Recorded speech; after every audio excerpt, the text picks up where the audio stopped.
Welcome, ladies and gentlemen, back to a great episode with yours truly, Safa's Unscripted, episode 5. We told you we're here to stay.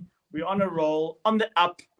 And today's episode, we really, well, not them, me mostly want to dig into our Piwe Dianti.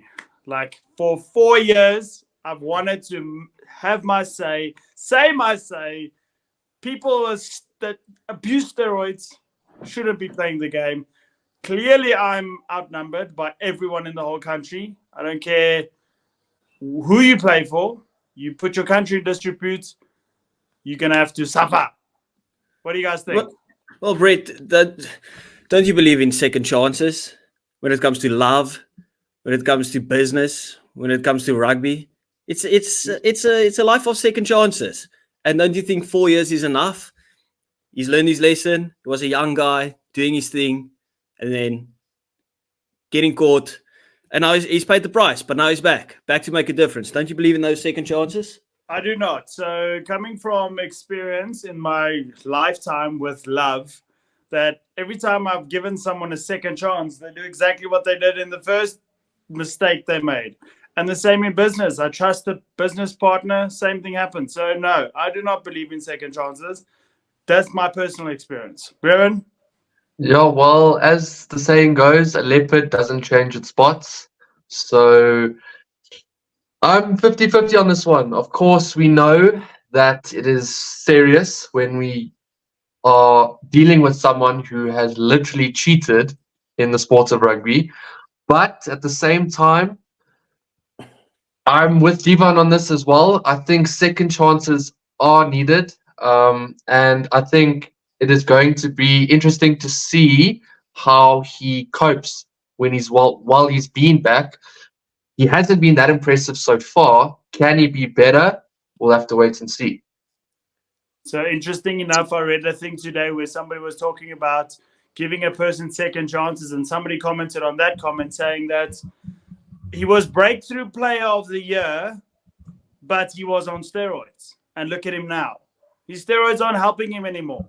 He's not performing the way he should be performing. He's not on pro level, but yet he's one of the high. Well, he's signed at a very rich club. So I'm not for it. I would agree that he's not on form necessarily. He's not the same Apiwe that necessarily went away for 4 years, but that's exactly the point you have to remember. He was gone for 4 years of professional rugby. So he maybe played some club rugby or semi-pro, whatever he was doing. He got fat and he's come back and he's got to find his feet again. I mean, we all know it's different. It's a different ball game when you play club level and when you play franchise and then international.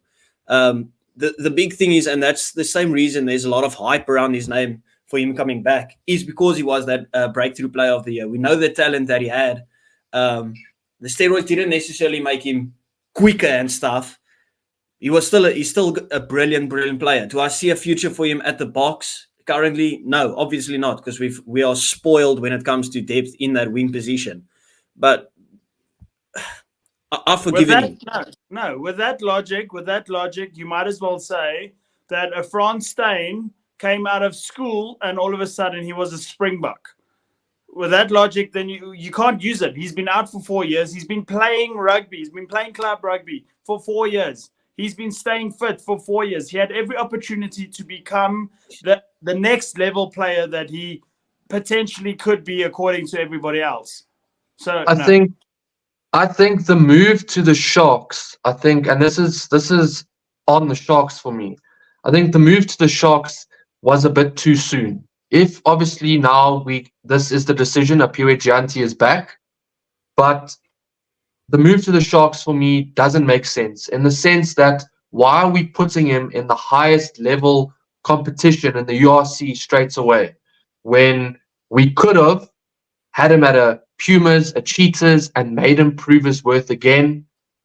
Obviously, we think of a Piwe Dianti as the superstar, but he has to earn that superstar status back.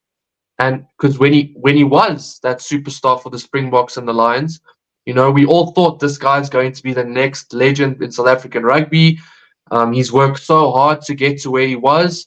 But now I just think that the move to the Sharks makes no sense for me. I think they've literally thrown him in the deep end, and I just don't see it working. So when he moved to the Sharks, it was all about the Sharks promoting their own brand in, we believe in second chances. That's why we're signing him, blah, blah, blah. So if he had gone to a Pumas or a Falca or whatever, he would have been overlooked and he would have been lost. He would not have been pulled up to a bigger team again because of his current state of form. So how do you prove yourself at a lower level to become a URC player if you're playing like absolute dog shit because you don't have your steroids to back you and make you faster and make you stronger and make your mind smarter? So I don't think it was a good signing, and I stand by that. I think a lot of stuff that we're talking about is fair, but there's a big point that we're missing. This is a marketing signing as well. So you're talking about the World Player of the Year. This is a business signing. When you hear a Fourie Jaque Breakthrough Player of the Year, everyone wanted to see him again because let's not beat around the bush. Yes, he was on steroids and stuff, but he was absolutely brilliant during that calendar year. So with him coming back with the hype around that, it's a big money move. That's what people want to come and see his first game back. People want to see how he performs this season because it's a big story. So I think there's a lot of business when it comes to signing this. It's a money move. That's why he's also getting paid the big bucks because the people will come to see him. And that's a big part of it that I think people are overlooking. So it's not necessarily just the talent and everything. It's about the hype and how big that story was in South Africa. So, and we know the Sharks like signing the big players. So it's all just a marketing thing. That's the same reason Fransjo Hougaard went there and he's not been playing. I don't think Fransjo Hougaard has played a single game. Yeah, I don't care about him. He's probably also in stories. No, I'm joking. But what does that mean for our country? People are talking about, even Elton Yankees is being dragged into this, that South Africa and needles go hand in hand. It almost takes away our credibility as world champions. Like, who's to say that other people aren't as well? Because it's so easy to just get your fall in a needle and then claim innocence when people asked, were you on steroids? No, I didn't know. My trainer must have slipped it in there. I had no clue that I was taking. Bullshit. You knew you're taking it. How do you explain the extra vein on your bicep or the veins in your neck or the anger issues? That's roids, bro. So, no, I'm not for it. I won't stand for this. I do love South African rugby, and I do think he's a great player and all the stuff, good and well. But when it comes to second chances, no. When it comes to that, it's just no. So who does the drug testing? Is it SA Rugby that does it, or is it World Rugby that caught him? It depends. Whoever caught the suspicion. So South Africa has to do the drug test per like a random drug test per player, and he just happened to be caught. But I have a question for both of you, and I'm sure I'm going to get two very different answers here. If we look at a Fourie Jaque's form, it's not very good. He's done a few good things here and there, but overall the form hasn't been great. Why do we think that is? I'm going to start with, Divan, you can go first, or casual bias, sorry, my bad. But Mr. Burns, casual bias, why is his form so dear macaw? Well, so I mentioned it before, and Brett had a fair rebuttal when it came to the Frans Steyn argument. I just feel it might be rustiness. Okay, not necessarily rustiness, but not being used to the pace of the game anymore. Of course, he isn't playing on the steroids anymore, so he can't perform to the levels he necessarily did. But also, I don't want to take the Frans Steyn thing because we talk about Frans Steyn like he's one of the best to ever put on the green and gold jersey. So you can't expect a Fourie Jaque in one season to perform at the same level or have the same expectations as Frans Steyn necessarily did when he put on that jersey. And how many players do we see are like one season wonders? What's stopping this from being the exact same thing with a Fourie Jaque? So he went on his steroids and stuff, and he had a one season wonder. They figured him out, and he isn't up to terms with how quick the game is being played at the moment. So that's just the thing that I'm saying. I think he's not used to the pace. He's not at it yet. I'm not too sure how long it will take for him to get his form back. And I don't necessarily think or know if he's going to get it back. But I would love to see a prime Jaque without steroids. So, yeah. Yeah, so would I. Don't get me wrong. I want the guy to succeed. He's already there now. He's got his second chance. Let him ball. But the fact that he came back from his, he got the second chance. That's my problem. And to go back to your question, the reason why he's not performing is because it's not just the Sharks executives that have eyes on him. It's not just the country that have eyes on him. The whole world is looking at Aphiwe Jaque, and he knows this. He knows that if he does something wrong, they're going to say, oh, it's because he's not on steroids, especially this guy, the only guy that can claim rustiness because I actually look like I'm rusty. But he can only say that I'm giving my best when it's actually proven, because he's not. It's actually pretty mediocre. So let's say he makes it back into the big time and he puts on the green and gold again, right? Let's say he gets his prime form back. Do you think World Rugby will say this is one of the best comebacks in rugby, or do you think people will still throw in the steroids card that he might still be on it, or that will always be hanging over his head? It's going to be divided on both sides, and it's going to make a bigger comeback than a Skalkberger that had bacterial meningitis and came back from his deathbed and played great rugby again. So I don't care if Jaque scores 50 tries for the Springboks in his comeback. There will be no greater comeback than the Skalkberger comeback. And that's not because I'm against Aphiwe Jaque coming back. That's just a fact. So that's my theory. Brevin? Yeah, I think fans aren't going to have it. Obviously, South African fans will back him the most. There are even some, as we can see, that don't even back the decision.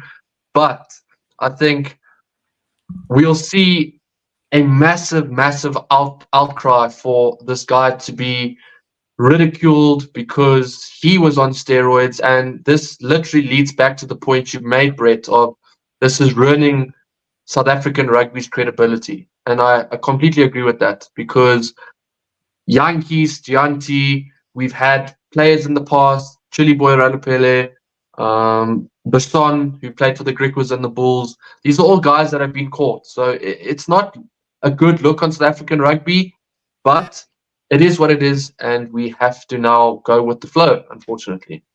But that's just a sign, right? How good Aphiwe Jaque was on steroids. Because look at the other people that were on steroids and played. We're mentioning Elton Yankees, Chili Boy Ralapele. He blows them out of the water when it comes to talent and the way he played. So I'm up. Listen, I've been a spokesperson for this. I would love to see a steroid-head rugby league, or rugby union. That would be great. You get finally Jesse Creel can come out and say, "Listen, I am on drugs. I'm gonna play in this one."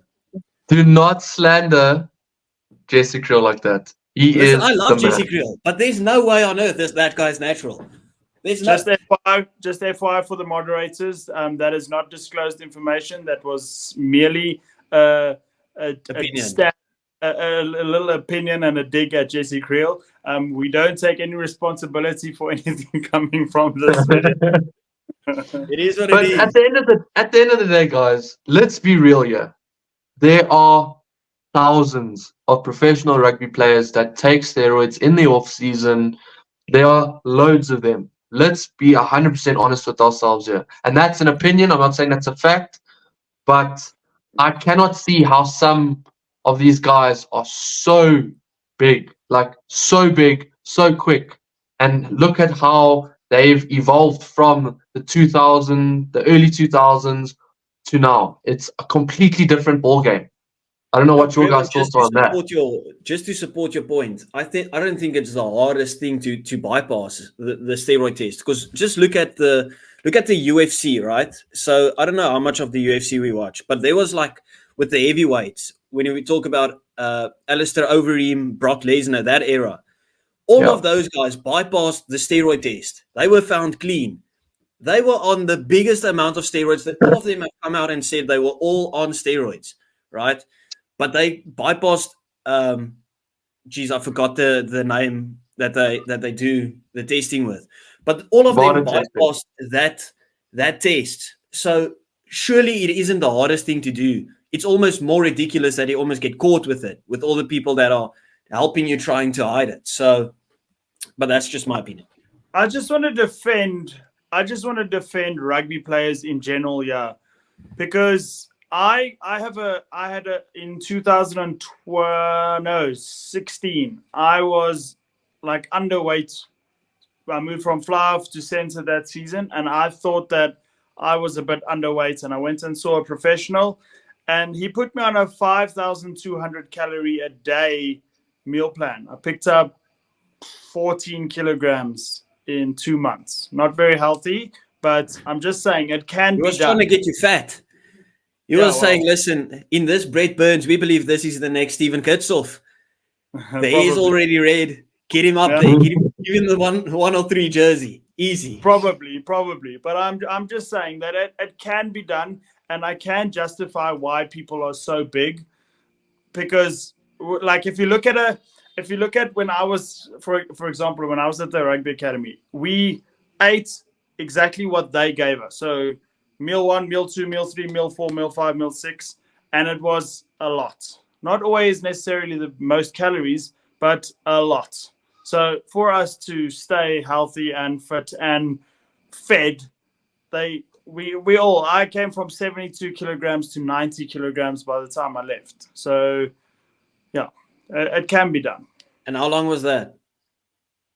Well, I went from 72 to 90 from the beginning of the year to the end of the year, and I stayed at 90, 92, 90, and 92 for the rest of the next 3 years. So they get you to where they want you, and then maintain. Okay. So it can be done. That's why I'm also saying that I'm not necessarily blasting anybody that's massive and stuff like that. But also, you have a point. If you get caught, you are very silly. You should be if he didn't know what he was taking, that's also his fault, and that's why also he deserved the 4-year ban, because you don't just take stuff. You don't just drink stuff because your trainer told you to, or because a doctor told you to. You do your research. So Brett, just to summarize the point, so you feel he should have been banned permanently or longer than the 4 years that was given to him? No, I think permanently, because look at a Chile boy Rolapella. It happened, and then he swore he'd never do it again. Then it happened again. Look at a Wendell Saylor, back Australian wing. It happened, said he wouldn't do it. It happened again. So, like Revan said, a leopard doesn't change its spots. So I think that's because they feel they have the world at their feet while they're on the steroids. Come back, you're out of form. Let's say, for instance, like Apue is now, and you're thinking, I'm not doing myself any favors here. Go again.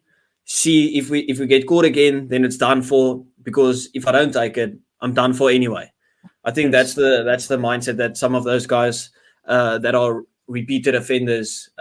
That's the way that they think about it. That's 100% how they think about it. I people at the gym that admit they're on steroids, they say when they go off season and they're off it, they still benching 200 kilograms, but they still feel weaker than they were, and they feel they have to get back on it for their mental strength, their physical strength, their physical abilities, all that type of stuff. So people look at these people that are on steroids and they think, no, don't worry, he won't do it again.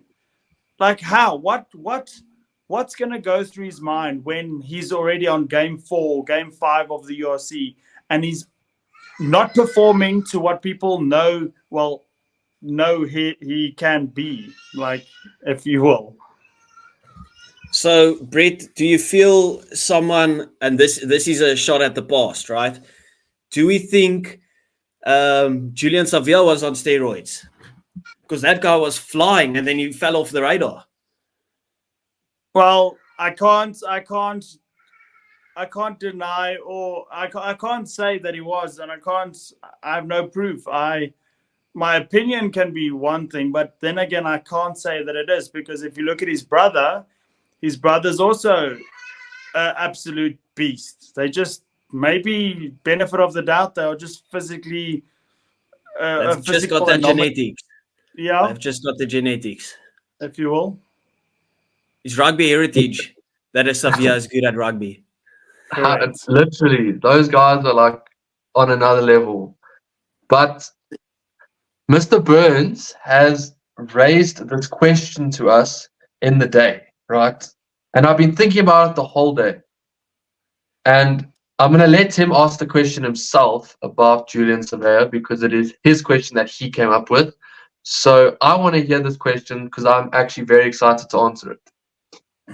Okay, yeah. So on the Julian Savia topic, do we think that the fact that he left the New Zealand to go play in France, did that impact his game in the most negative way possible? Because he got there, 2 games in at Toulon, and the CEO or the owner or whatever was already slandering him online, saying that this is not the Julian Savia we signed.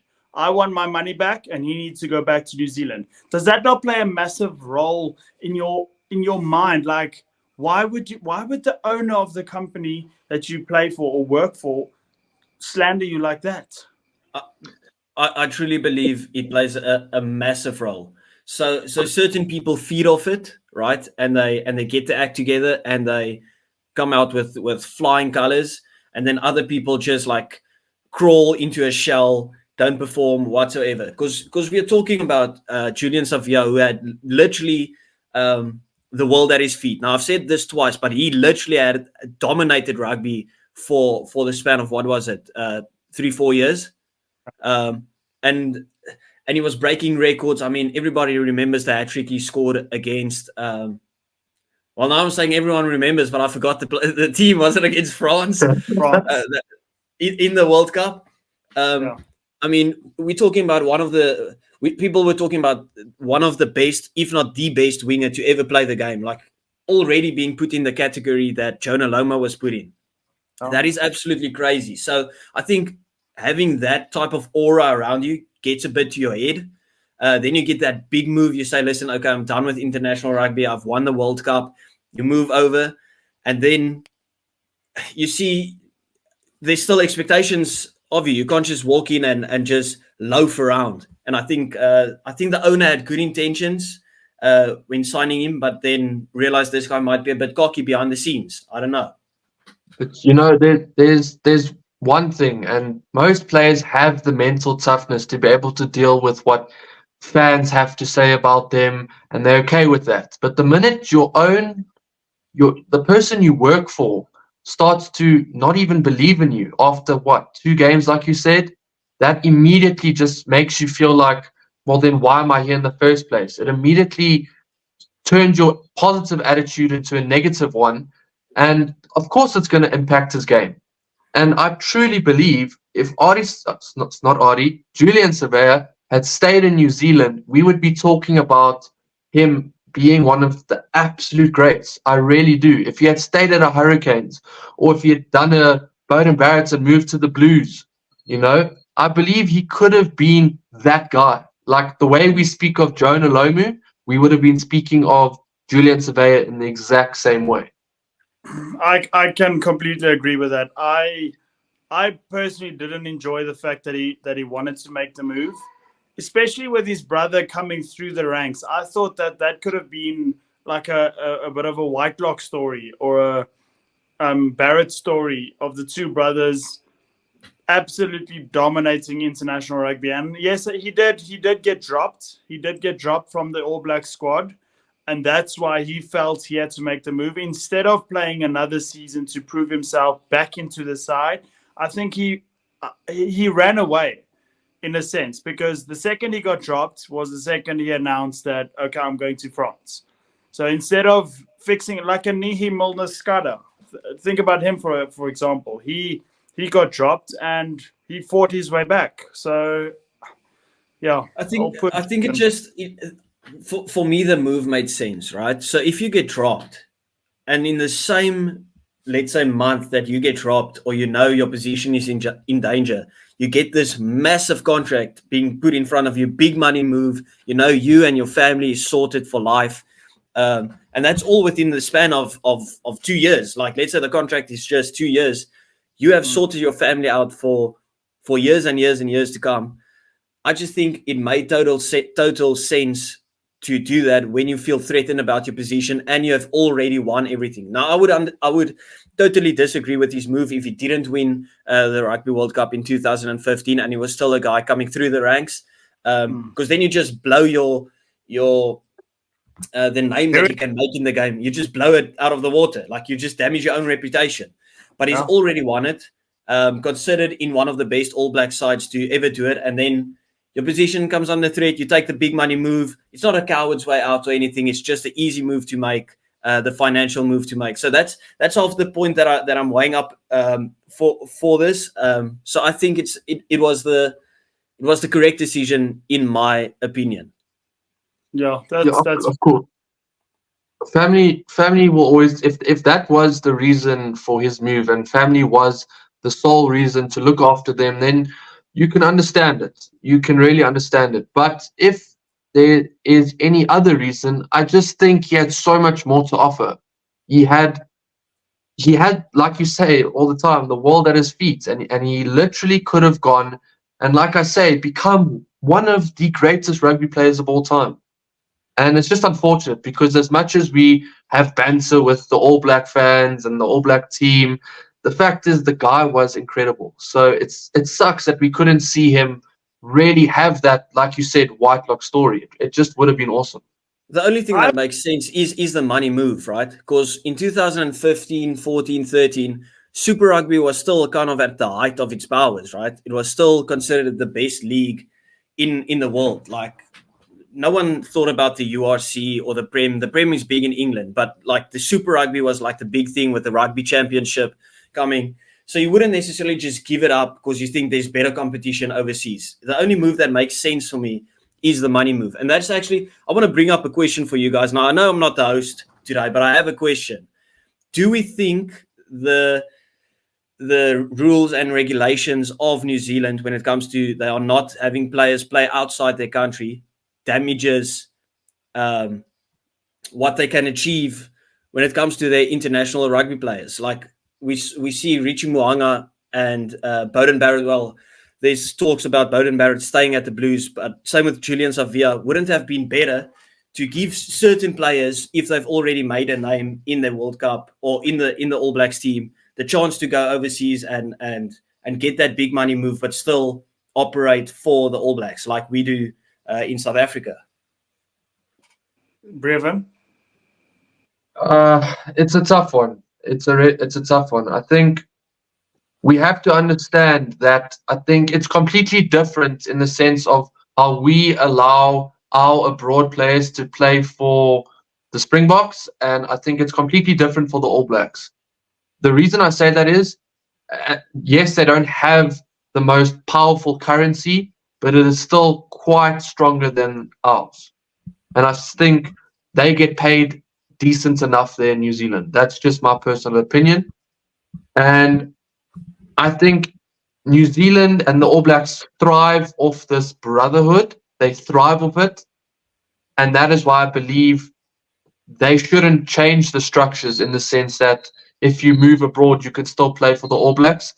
And with the question of moving overseas and letting youngsters come through, if you still think you've got it, then you have to back yourself. You have to back yourself if you still think you got it, which is exactly what I think Beauden Barrett's doing in this case by staying.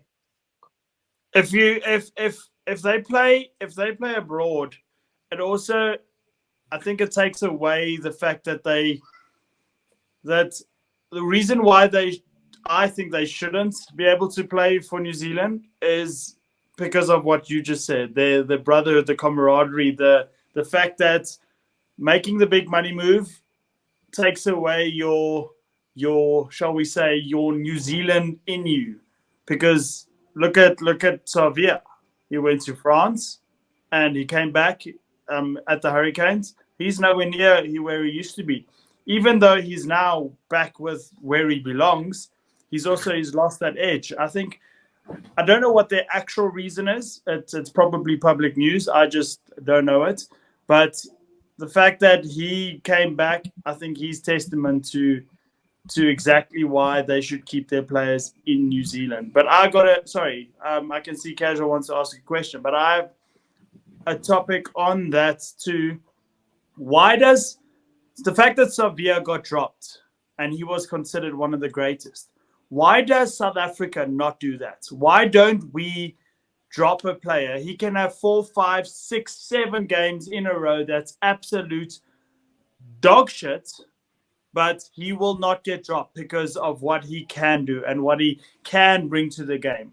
But if in New Zealand you have 1 or 2 bad games, bye-bye. That's the point that we brought up in, I think it was episode 1. We spoke about being ruthless when it comes to the tough decisions. And I think you answered your own question there, Brett. With us, there's a lot of, especially like in the coaching staff, there's trust in certain players. Like, why did it take us so long to give Damian Willemse that official 15 jersey when we saw Willie Leroux wasn't necessarily at the races? Now, he wasn't the worst player in the world. Okay, I'm not going to slander Willie or anything. I still think he's going to do a great job for the Bulls and stuff. But I think there's so much trust because they've been playing for the Boks so long that you almost don't want to drop them because they see Willie in like a leadership role where they don't necessarily do with Willemse. So it's like weighing up talent versus the leadership and experience. And I think we are a bit afraid to drop that leadership. But that's just, I don't know. It's very, very tough to answer that question because we don't know what Rassie and Nino has been thinking for the past 4 years. Personally, I think I think it all comes down to the coach that's at hand. And the reason I say that is because it takes a special type of coach to be able to really, really know, I know this player can do it, even if he's had 5 or 6 bad games. I mean, Willie Leroux in that 2019 World Cup until the final was somewhat shocking. But in that final, Willie Leroux came out and delivered a hell of a performance.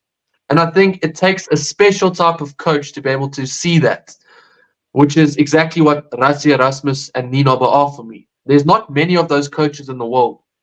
And for New Zealand, it's also one of their downfalls, in my opinion, is struggling. And let's even move away from New Zealand. The Bulls. Jaque White picks a new team nearly every week. A lot of changes here and there. Some guy, he might even be playing well. There's no continuity in that team because eventually when a team finds their rhythm, it's really difficult to stop them. And that's why the Springboks are so good, in my opinion. Brett, the thing is, like, the perfect example for this question, right, is so when Pieter-Steph du Toit came back from injury, he was shocking for a couple of games. Now, I understand he came back from injury, and people were talking about, for instance, Elrich Louw was brilliant against Wales in that game he played and stuff. So people were calling for Elrich Louw to come in because we haven't seen prime Pieter-Steph du Toit since 2019. He has not even shown any slight of, it doesn't look like it's ever coming back. And then he goes into this World Cup and comes out player of the tournament for me. So I think that is just the trust that they have in the players that they are going to get back to perfect form. So, but I'm not just necessarily talking about our current Springbok setup. I'm talking about since I can remember every single Stormers team that I've had a problem with a player, he plays like nonsense, he doesn't get dropped. In the Proteas cricket side, a player plays like absolute dog shit, he doesn't get dropped. It's been a South African thing for the longest time. And I get that you need to trust the player, but let the player go find his form elsewhere. Why cost us international games because you want to trust this guy to come back? You want to trust him because you know what he can do and what he potentially can do. And 5 more minutes on the field and he's going to show us miracles, stuff like that. And it's not just the rugby. It's literally every single sport in South Africa. Yeah. And another thing I've noticed, and this is what I wanted to add, if you aren't that special coach, like Rassie Erasmus or Jacque Nienaber, you get coaches for me where you can clearly see it's favoritism. You Yeah. can literally see it is favoritism. They clearly connect like friends, and he trusts them because they connect. And there's a player who really has ability but won't get the same opportunity because you can see that there's favoritism, and that's an issue for me in South African sport as a whole. We won't dive too deep into that, but there is clear favoritism in some cases, in my opinion. Would you say for the rugby championship, when we heard Andre Pollard couldn't make it, would you say the favoritism kicked in when they decided to bring on Elton Jantjies, or do you just think that is experienced, or do you think the likes of Robert du Preez should have got that chance because he was excellent in the Prem? Now, I know we don't really watch the Prem, but if you hear one guy's name every single time, you should know the guy is on form. So do you think he was hard done by? Do you think that was a